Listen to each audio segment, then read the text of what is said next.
refer to the sheet titled Electromagnetic Induction, sheet 2. By this time you would have attempted a few problems, and let's go through these problems together then, right?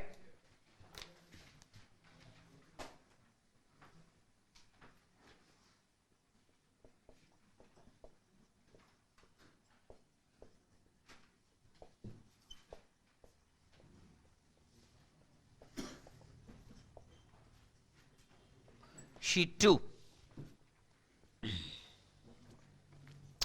So the first problem of the sheet is about an inductor L having a resistance small r. Together they are referred to as a solenoid.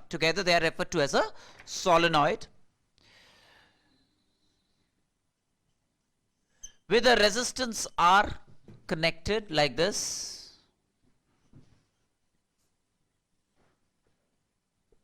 a battery of EMF E, there is a switch S. This is the state of the circuit prior to t equal to 0, and the circuit has accomplished its steady state conditions. Prior to t equal to 0, the circuit was activated with the switch on, and the circuit had reached its steady state conditions.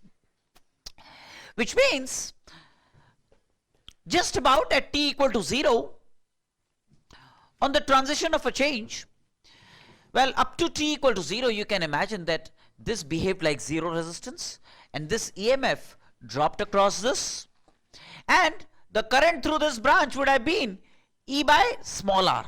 Yes or no? Prior to t equal to 0, under steady state conditions, the current through this would have been E by small r. There would be energy in the magnetic field associated with the inductor. The energy in the magnetic field associated with the inductor would have been half L I naught squared.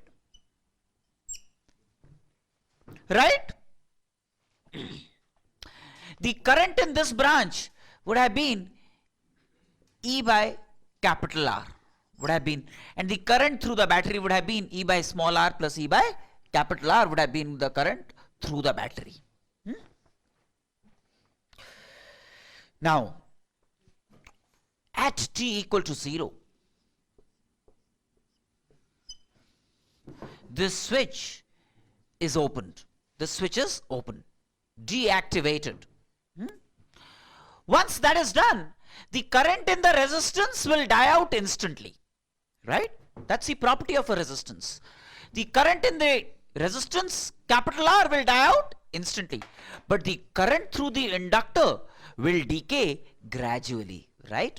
It will now begin to circulate through this with an initial current I naught. There would be decay of current through this LR circuit, right? Now the current as a function of time then is going to be I naught, which is E by small r into 1 minus e to power minus t capital R plus small r by L, right?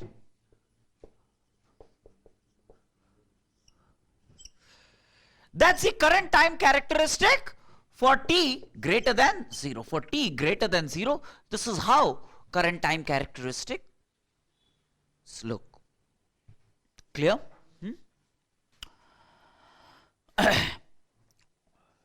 The amount of heat generated in the solenoid. So eventually, this current I naught will decay, right? There would be joule heating across small r, and there would be joule heating across capital R. Whatever joule heating takes place across small r is the energy consumed by the solenoid, right? Now this total amount of energy U naught gets delegated between small r and capital R, proportional to their resistances, right? So the energy which is consumed by small r, that is the solenoid, is going to be the total energy into small r by small r plus capital R. Yes or no? Do you realize why? Not sure about this? Hey, UR divided by U capital R will be small r by capital R, isn't it? Will be proportional to the resistance. Energy lost across this plus energy lost across this. And UR plus U capital R would be U naught. So I can write this equation as UR by UR plus U capital R is R divided by R plus capital R. And UR plus U capital R is the total energy consumed, which is U naught. Which is U naught. Yes or no? This is U naught.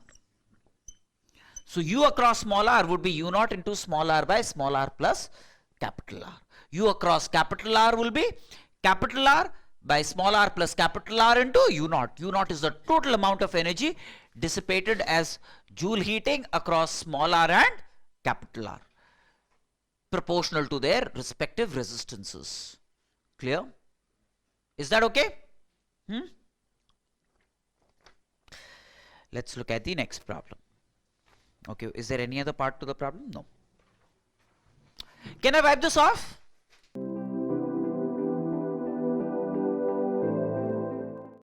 Now in the next problem, problem 2,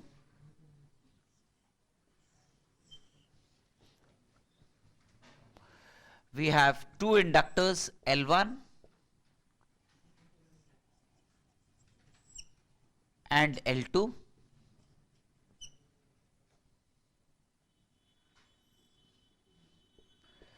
Battery of EMF E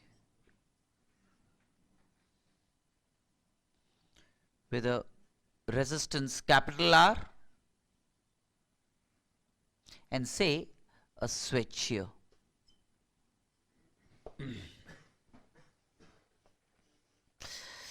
We want to be able to find the current through L1 and L2 as functions of time, Now, this circuit is equivalent to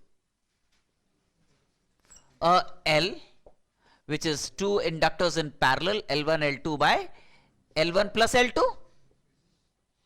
with a battery of EMF EPSA, switches, right? And a resistance, Now, the current through the battery as a function of time, it's a typical LR circuit. So current is going to be E by R into 1 minus e to power minus t into R by L. That's current as a function of time through the battery, right? Now this current I gets partially delegated to L1 and partially to L2, right? In a manner that the drop across L1 is the same as drop across L2. Now what's the drop across L1? L1 di1 dt. What's the drop across L2? L2 di2 dt.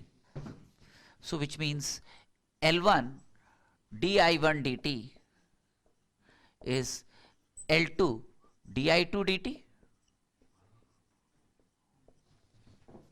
I can cancel dt, and if I integrate, I end up getting L1 I1 on integrating is L2 I2 is what I end up getting, right? So which means I1 divided by 1 by L1 is I2 divided by 1 by L2. Each is sum of the numerators divided by sum of the denominators. Sum of the numerators I1 plus I2 is I, isn't it? I is I1 plus I2. So this is I, which is known as a function of time, the total current through the battery, divided by 1 by L1 plus 1 by L2. So then this and this will give me I1 as a function of time, this and this will give me I2 as a function of time, because I is known as a function of time. So the current through the two inductors would be then available as functions of time, I1 and I2. Is that okay or not okay?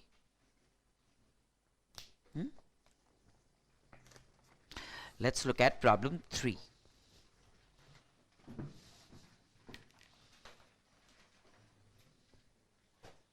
Simple, right?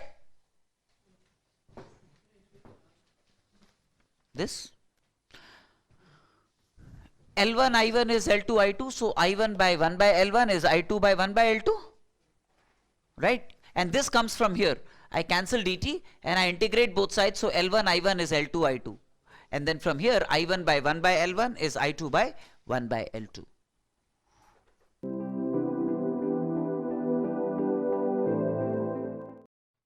Number 3. So in problem number 3, we have a very long current carrying wire, carrying current I. And there is a rectangular wire frame.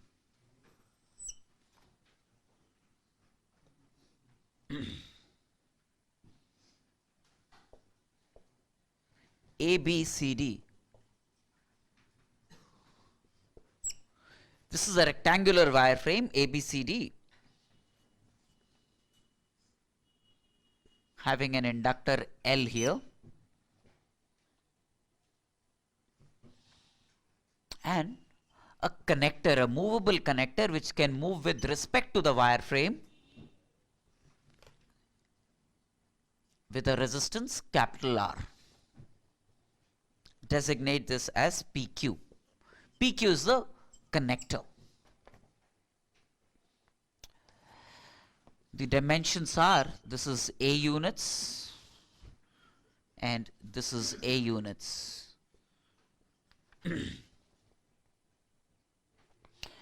The wire frame moves up with a velocity v.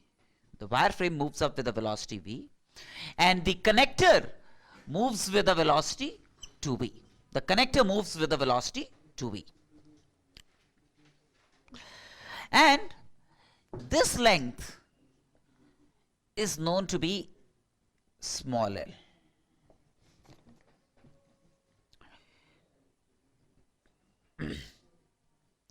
And this is the state at time t equal to 0. We want to find the current through the inductor L at an instant when PQ just loses contact with the frame. That means when P coincides with A and Q coincides with P. That means at what instant of time? See, L by V. See, because the relative velocity of PQ with respect to the wire frame is V. So L divided by V is the time when it loses contact. We want to find the current through the inductor at time t0. At an instant of time t0, we want to be able to find the current through the inductor. Now, see, there is motional EMF in PQ. PQ is moving. How do I calculate the motional EMF in PQ? This is the current I. This is PQ, right? This has a velocity v. So if I look at an element here at a distance x from this current carrying wire and of length dx, right? Then there is going to be a motional EMF bv into dr, right? V is like this, 2v, right? B is into the plane of the board, so 2v cross b would be this way, right? So there is going to be a d epsilon that it contributes, So the d epsilon that this contributes is going to be b. The b at this point is going to be mu naught I by 2 pi x.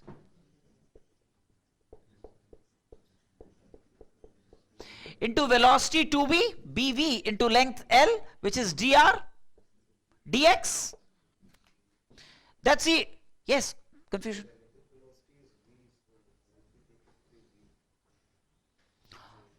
Yes. Relative velocity is v. See, you're right. Actually, I'll tell you. This is motional EMF. There is motional EMF also across CD. So we'll subtract that. You know what I'm saying? We'll subtract that. What I want to say is, this is just across PQ with a total velocity 2v. Then there is going to be EMF, motional EMF across CD, which would be in this sense, and that would be subtracted. So that will be the net EMF available in the loop. So across PQ, it's going to be this only. Right? Across PQ, it's going to be this. Across CD, there is going to be another motional EMF, and the net EMF will be the difference of the motional EMFs across PQ and CD, which is which will then effectively turn out to be V, right?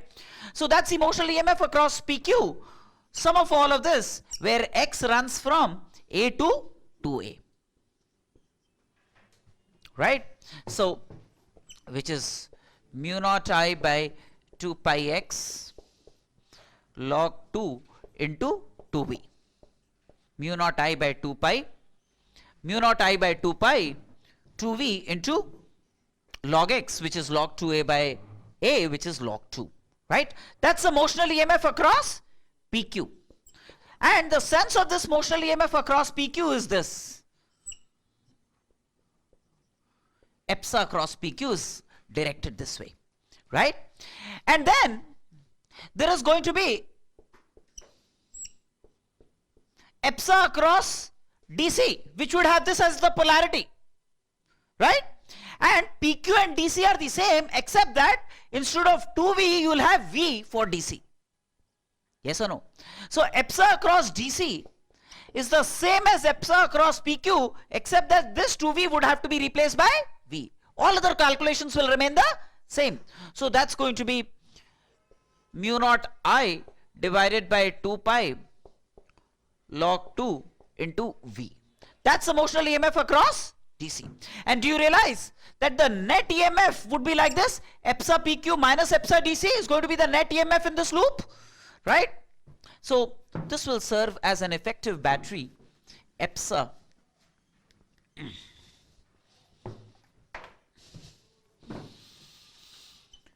in the circuit, which would be this way, which is EPSA PQ minus EPSA DC, which is mu naught I by 2 pi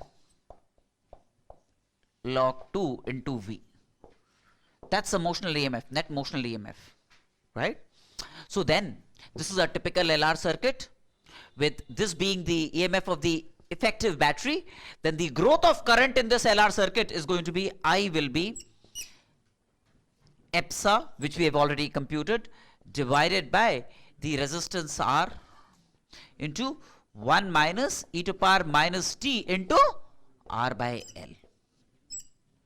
So now we want to find current I at t equal to t naught. So just plug in t equal to small l by v, you will get the current I naught at an instant when PQ loses contact with the wire frame.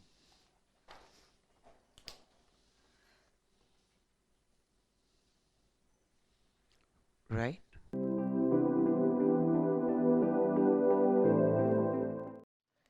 Problem number 4.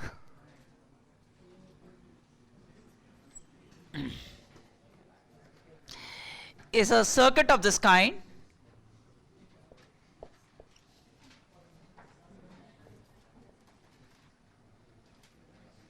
Resistance R equal to 10 ohms. There is a key K1 here. There is a capacitance C1 which is 2 microfarad. Another capacitance C2 which is also 2 microfarad.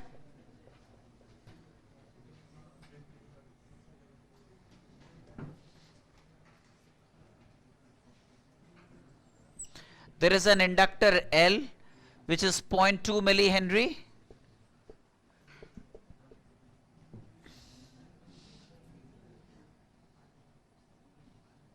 There is a key K2 here.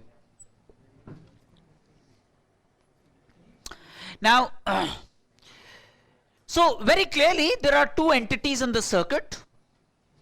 There is a RC circuit. The upper loop is an RC circuit which is activated and has reached steady state conditions. There is a lower loop prior to t equal to 0. It's not active, it's deactivated. This key is open, right? Now, let me examine the state of the circuit upon having reached steady state conditions. Let me examine the state of the circuit prior to t equal to 0, when it would have already reached steady state conditions. Now, what would be the current through this loop? 0. Why? Because the capacitors offer infinite resistance. So now there is no current, which means what's the drop across this resistance? 0. That means this 20 volts will drop across these two capacitors, and since they are identical, it will drop across them equally. There is going to be a 10 volt drop here, there is going to be a 10 volt drop here. That means the charge on this is going to be 20 microcoulombs here, minus 20 microcoulombs here, 20 microcoulombs here, minus 20 microcoulombs here. That's a steady state charge distribution on the two capacitors in the upper loop. Yes or no? Right? Now, suddenly this switch is deactivated. And this one is enabled. So now the upper circuit is inactive, passive. The lower circuit comes into action. At time t equal to 0, the lower loop gets activated, and it's a typical LC circuit with the capacitor having an initial charge Q0 equal to 20 microcoulombs, right? And then what would happen is there would be a current driven through the loop, which would be sinusoidal in character. The charge time distribution on the capacitor would be sinusoidal in character. Energy would oscillate between energy in the electrostatic field of the capacitor and magnetic field of the inductor. It will shuffle between the, with the total energy at all times remaining Q0 squared by 2C1, right? Now, the charge time variation on the capacitor is going to be Q equal to Q0 cos omega t, because at t equal to 0, Q was Q0. Right? That's going to be the charge time variation on the capacitor subsequently, where omega is the angular frequency of oscillation of the circuit and would have a value 1 by root LC1. Right? The current, say minus dq dt in this case, is Q0 omega sin omega t. Right? That's the current in the circuit as a function of time. Now what we are seeking to do is, okay, so the first part of the problem, find the angular frequency of oscillation of this LC circuit. This is an LC circuit, it's going to be this, 1 by root LC1. We want to then find the first instant t when the energy in the inductor becomes 1/3 the energy in the capacitor, right? So we want to find that instant when the energy in the inductor is 1/3 the energy in the capacitor, right? Now at any given instant when the current is I, what is the energy in the inductor? Half of L into I squared, which is Q0 squared omega squared sin square omega t.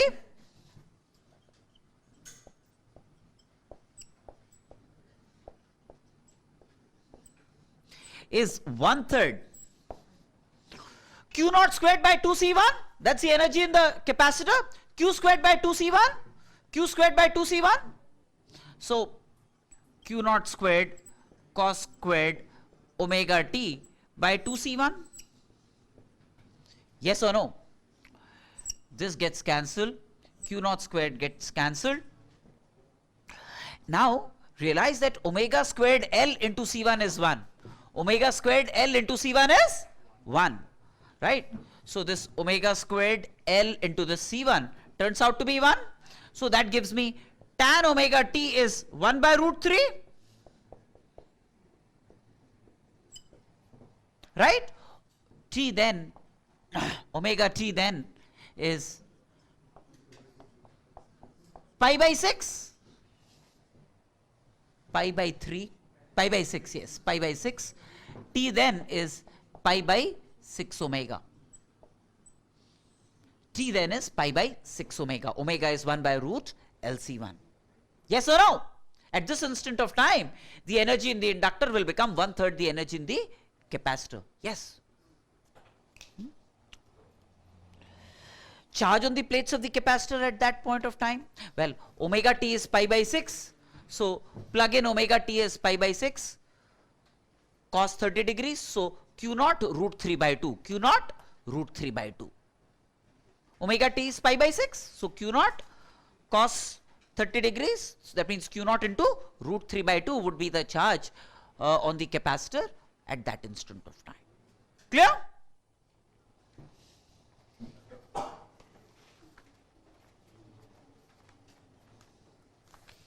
Let's look at problem 5. I hope you were able to solve this independently also, right? Pretty simple problem.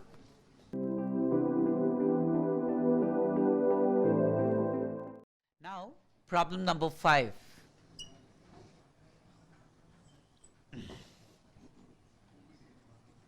There is an inductor L1 having a resistance R1.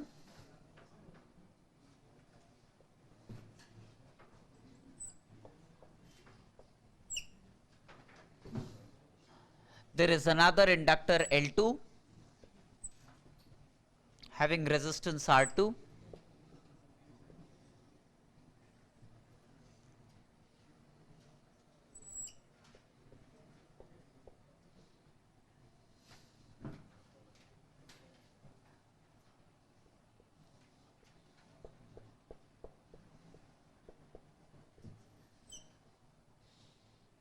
There is a galvanometer here.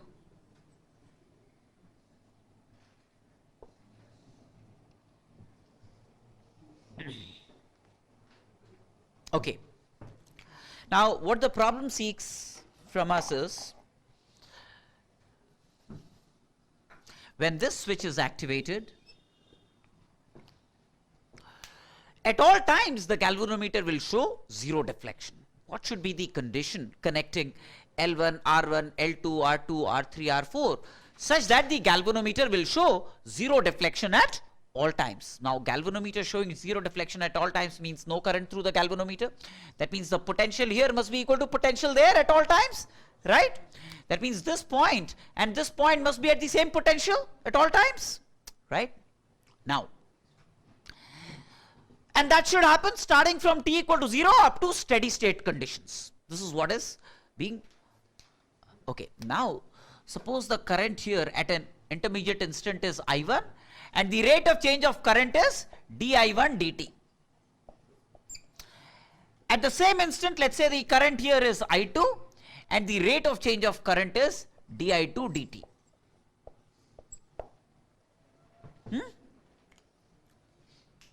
Now, this point and this point are at the same potential, electrically the same, and these 2 points are also electrically the same because you don't expect any current through the galvanometer. So that means the drop across this must be equal to the drop across this, right?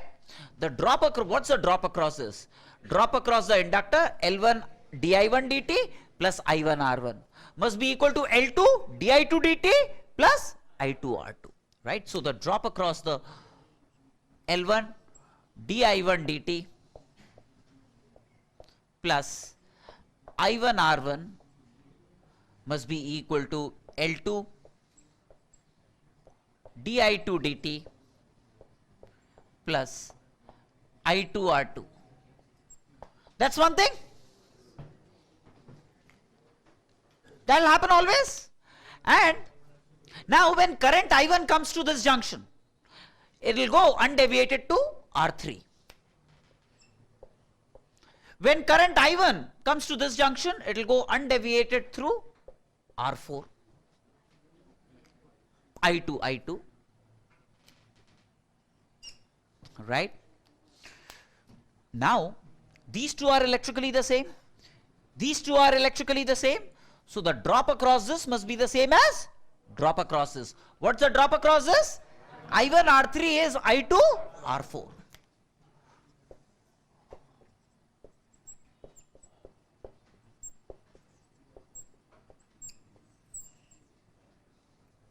Now, as far as the physics of the problem is concerned, it's just about this much. We've actually solved the problem. We now have to interpret the whole thing effectively, right?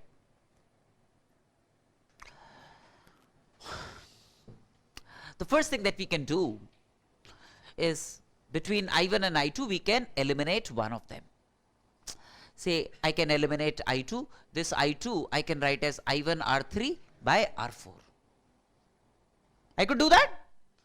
So that I have only I1 to deal with. Let me eliminate one of them. Let me write I2 as I1 R3 by R4 in this equation. Right? When I do that and transpose things on one side, then dI1 dt into L1 minus L2 R3 by R4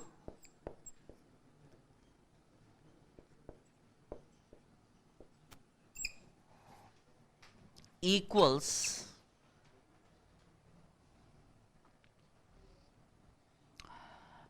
I1 into R3 by R4 into R2 minus R1 is what I get. Yes or no? I hope you realize what I've done here. I've just replaced this I2 by I1 R3 by R4 and transposed this term on this side and this term on this side, replacing this I2 by I1 R3 by R4. This is all that I've done here. Clear? Okay. Now, at time t equal to 0, imagine the two extreme instance. At time t equal to 0, when the circuit was just about activated, current I1 was 0. Right? At time t equal to 0, this offers infinite resistance. Current I1 would be 0. But rate of change of current will not be 0. There would be growth of current, but the current itself will be 0. So at time t equal to 0, the current I1 is 0, but dI1 dt is not 0. dI1 dt is not 0. Yes or no? Right? Do you all understand this? Now come to this equation. This is 0. That means the right hand side is 0. That means this into this is 0. But dI1 dt is not 0. So this must be 0. Yes or no? I hope you understand what I have said. I1 is 0 at time t equal to. This is true for all instants of time. T equal to 0 as well as t equal to infinity. At t equal to 0, I1 is 0. So right hand side is 0. But dI1 dt is not 0. So which means this must be 0. This equal to 0 means what? L1 by L2 must be R3 by R4. Right?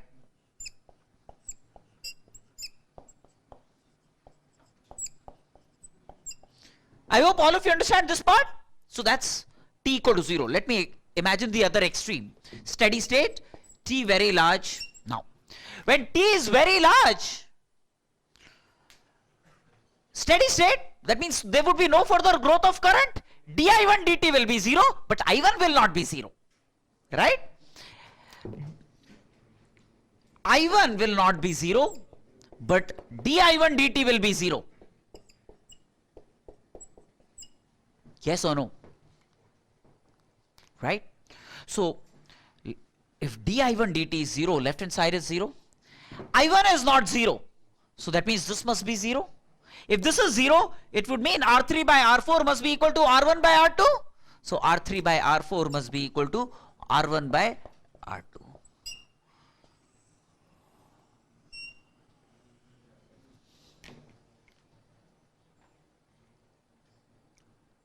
This is what must be met. This is the physical requirement. L1 by L2 equals R1 by R2 must be equal to R3 by R4. Clear?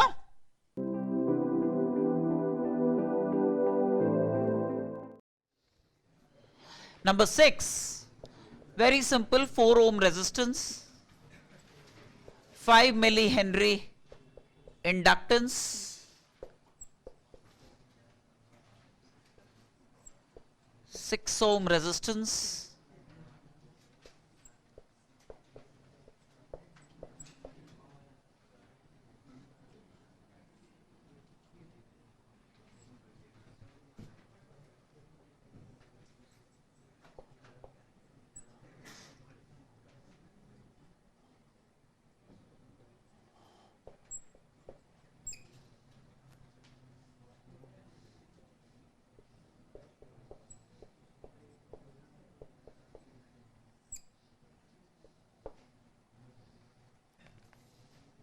So this switch was closed at time t equal to 0, and we want to find the current through this key at t equal to 10 to power minus 3 log 2.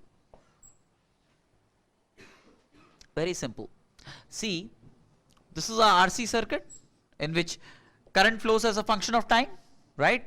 So in this case, what is I as a function of time? I equal to I naught. What is I naught? 20 divided by 5, 4, isn't it? 20 divided by 5, 4, e to power minus t divided by RC, 5C, right? I'll write RC, we'll adjust, that's say I1 as a function of time. And then this is a typical LR circuit in which there is I2 as a function of time. What is, so this is I1, what is I2? I2 is epsa by R, that means 20 divided by 10, which is 2.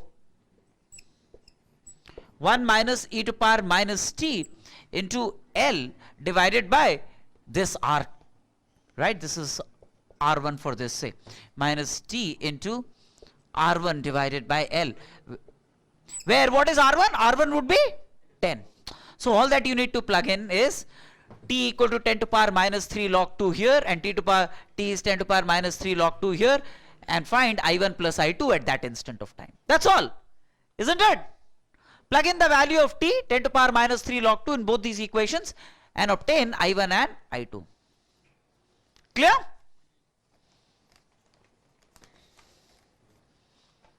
Simple, isn't it? So see, this log 2 will make sure that the exponential goes away. E power log 2 would be 2, and the minus will make it half, and 10 to power minus 3 will make this milli f, isn't it? So it's not going to be.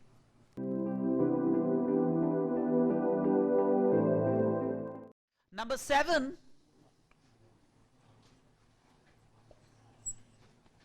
a coil of inductance 1 Henry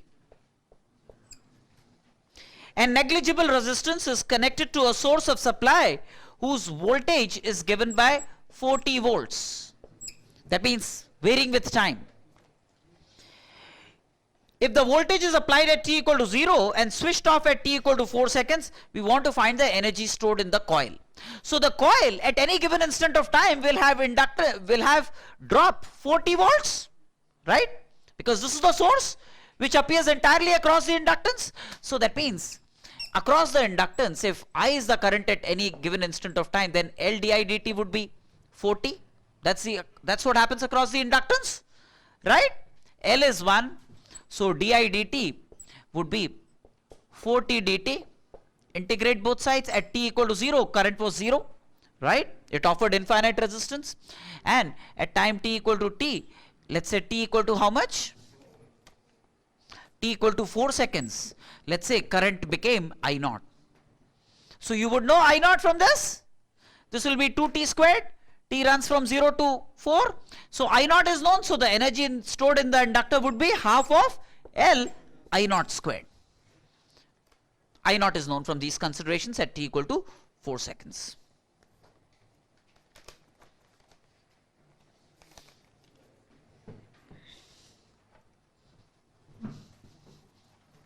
Simple, isn't it?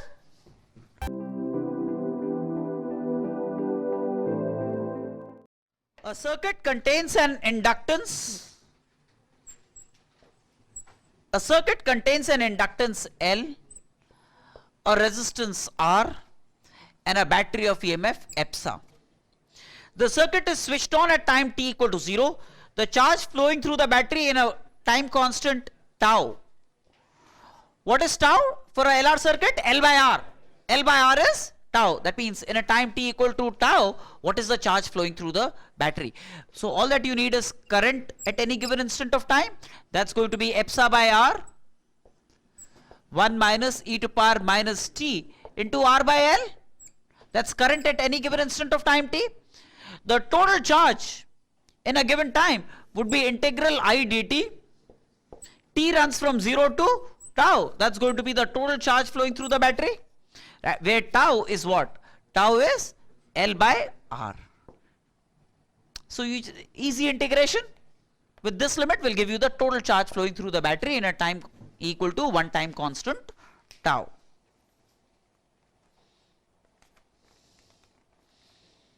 Number 9, the smallest time in which the charge on the plates of the capacitor will become 0, I told you, is pi by 2 omega. Huh? Yeah, T by 4. Right.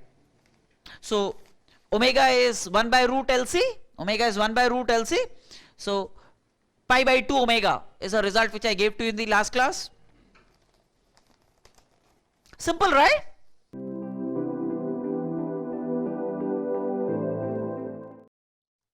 All right.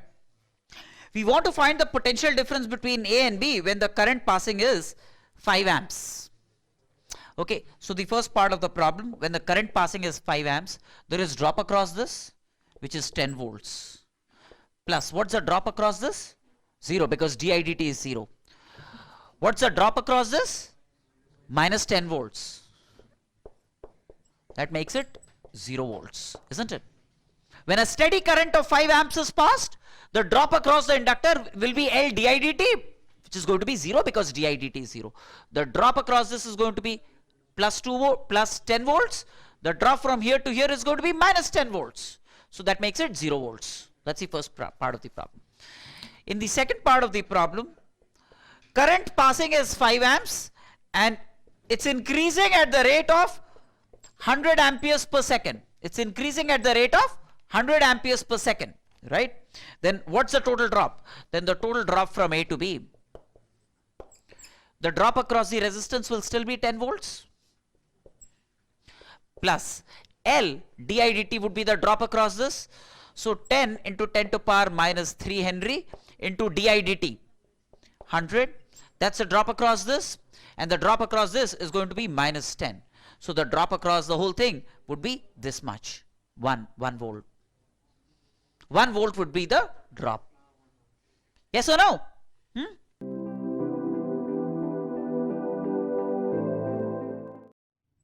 There is a 10 ohm resistance.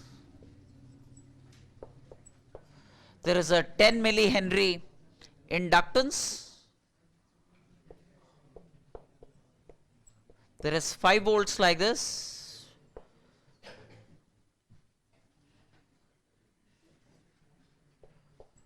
(100 ohms like this).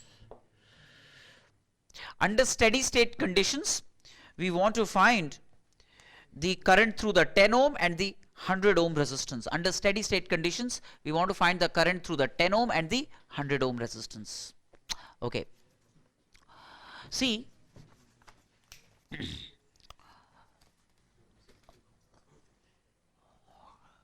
under steady state, this offers 0 resistance. That means all the current will flow past this only. There would be no passage of current through this, right? And the current then would be 5 by 10, which is half amps. Yes or no? Because this would be ineffective. If this is behaving like 0 resistance, then the entire current will pass through this. This part of the circuit would be ineffective. That means the current through this is going to be 5 by 10 amps. Right?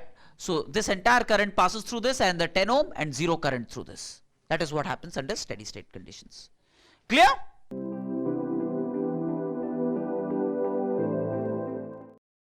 The energy stored in the capacitor under steady state conditions. See, under steady state conditions, this E volts will drop across this, half CE squared. Right? Half CE squared. Energy stored in the capacitance is going to be half of CE squared. We are maintaining this E volts. No current through this, half CE squared. Right? Is going to be the, okay. Energy stored in the inductor element. Yes, and what is I through the inductor element? There is E volts drop across this. So the current through this is going to be E by R, because this behaves like 0 resistance. And therefore, the energy stored in the inductor is going to be half of L into E by R whole squared. Very simple. Oh, 13 is unnecessarily a repeat.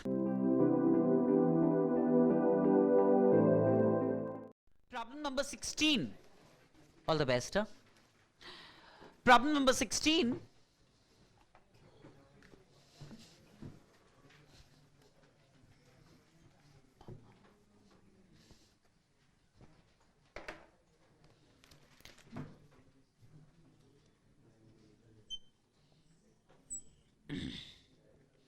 Which is a resistance R, inductance L, another resistance R, a capacitance C,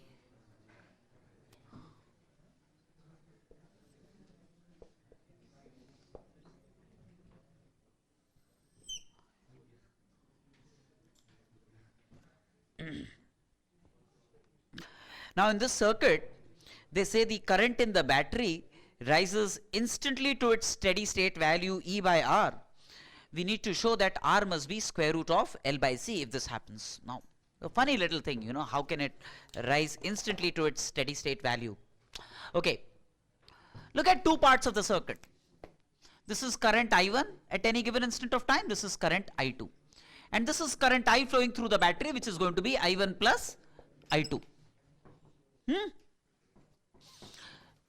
This loop is a typical LR circuit. So I1 as a function of time is going to be given by what? E by R into 1 minus e to power minus t into R by L. Clear? I2. This part is a typical RC circuit, right? This is going to be given by E by R e to power minus t by RC, right? Absolutely, you're right. The current I through the battery is going to be I1 plus I2, which is going to be E by R 1 minus e to power minus t into R by L plus e to power minus t by RC. Now what they want to say is that current is time independent. That means right from the word go, it does not care about the instant of time. It's going to be the same current at all times, and therefore steady state from the word go. This is what is now. If it has to be independent of time, that means these two terms must cancel each other. Yes or no? For these two cancel each other, this part must be equal to this part. That means R by L must be 1 by RC. Yes or no? R by L must be 1 by RC, then it will become time independent. Right? For it to be time independent, then the requirement is R by L is 1 by RC. R therefore would be root L by C.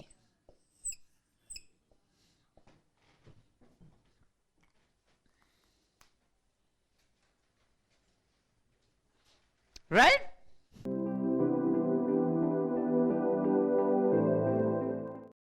So here we have a 100 microfarad capacitor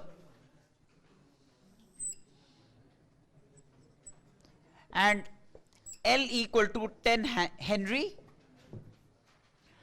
Another switch, let me call this C1, 900 microfarad. This S1, let me call this S2, let me call this C2. Now, initially, this capacitor is charged to 100 volts. This capacitor is charged to 100 volts. That means the energy in this capacitor U1 is half of 900 into 100 square microjoules. Yes or no? 10 to the power 6 microjoules.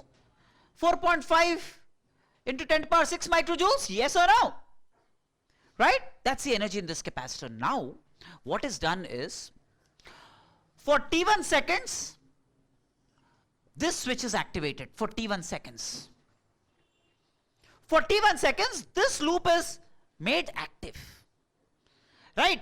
After t1 seconds, this is opened up. After t1 seconds, this is opened up. And then, at the same instant, this is activated. At the same instant, this is activated. And for t2 seconds, this part remains active, this is inactive. Right? Now, t2 seconds from this point, it is found that this capacitor is charged to 300 volts. This capacitor is charged to 300 volts. In t2 seconds of activation of this causes this capacitor to get charged to 300 volts. What's the energy in this capacitor? Half CV squared, half of 100 into 300 squared. These many microjoules, 4.5 into 10 to the power 6 microjoules. Right? No, which is the same as that. Which means the following must have happened. We want to find the smallest values of T1 and T2 for which this could have happened. What must have happened is the following. When this was activated for T1 seconds, the entire energy, electrostatic energy, got converted into magnetic energy here. Now this opened up. Now there was no energy remnant here, right? And then for T2 seconds, this part was made active. And the entire energy that this contained got translated into electrostatic energy for this, right? Now the time it takes, that means in T1 seconds, all electrostatic energy of this loop got converted into magnetic energy. In T2 seconds, all magnetic energy of this got converted into electrostatic energy of this, right? T1 therefore, see, for this part of the loop, omega 1 is 1 by root LC1 for this LC loop, right? Therefore, T1 must be pi by 2 omega 1. I told you this, right? This is the time it takes for the energy to completely shuttle from electrostatic to magnetic or vice versa, right? And the omega for this loop is 1 by root LC2. And in T2 seconds, entire magnetic energy got translated into electrostatic energy. So T2 must have been pi by 2 omega 2. These are the smallest values of T1 and T2 for which this could have been obtained or accomplished. Got me?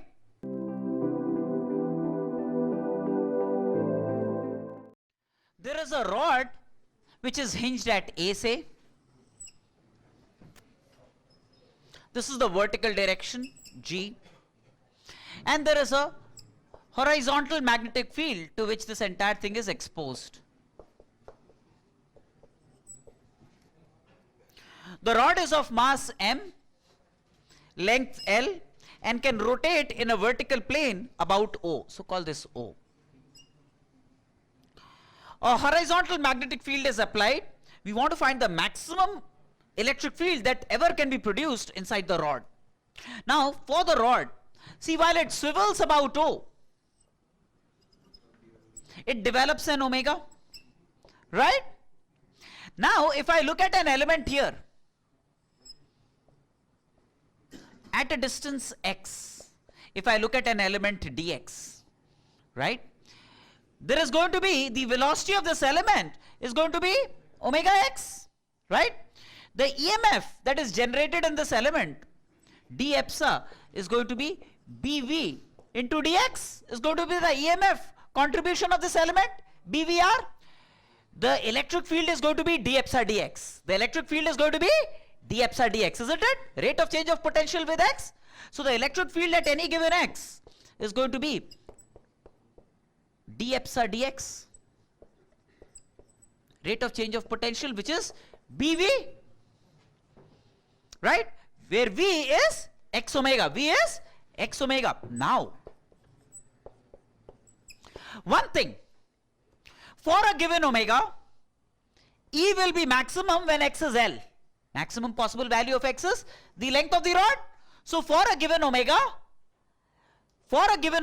the electric field will be maximum when x equal to L. That means at this end of the rod, right? Now, so at all times, the electric field, maximum electric field will be witnessed at this end. Let me call it the end A. Now, when would omega be a maximum? Omega will be a maximum when the rod becomes vertical, When the rod becomes vertical, omega will be omega max. So the maximum electric field will be B into x equal to L into omega equal to omega max. When is omega max? When the rod becomes vertical, the entire potential energy gets converted into kinetic energy of rotation about O. So which means, what is omega max? How do I obtain omega max? Half of, when the rod becomes vertical, when the rod becomes vertical, omega will be omega max, right? And to obtain omega max, half of I about O. I about O is 1/3 ml squared. Kinetic energy, omega max squared in the vertical state. And where did it come out of? It came out of loss of gravitational potential energy, mg into L by 2. Yes or no? I hope. Why L by 2? Because the center of mass was originally here, and now this is where the center of mass is, L by 2. So loss of gravitational potential energy gets converted into kinetic energy of rotation.